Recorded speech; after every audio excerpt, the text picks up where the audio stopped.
In Surah Ar-Rum, the Quran reveals a prophecy that continues to amaze historians and believers alike. The verse says, "The Romans have been defeated in the nearest land, but they, after their defeat, will overcome within a few years."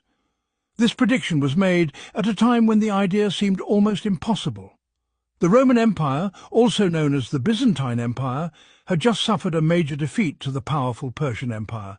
Their territories were shrinking and their power was fading. Most people believed that the Romans were on the brink of collapse.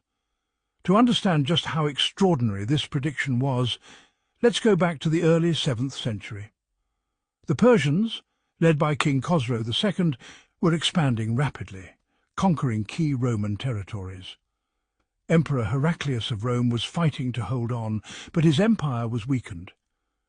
Even his closest allies doubted that a comeback was possible, and yet the Quran was specific. It didn't just say the Romans would win, it said they would overcome within a few years. This wasn't a vague hope, it was precise, giving a clear time frame. To those hearing this prophecy at the time, it must have sounded impossible. But then something remarkable happened. In the years between 622 and 624 CE, right within the timeline given, the Romans did the unthinkable.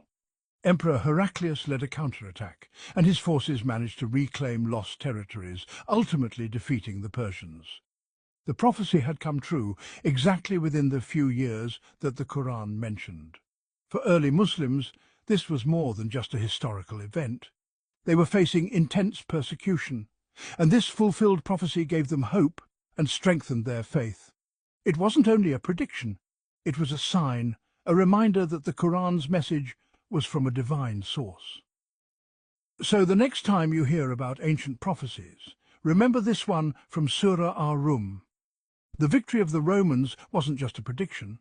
It was a moment that underscored the accuracy of the Quran and left a lasting impact across generations.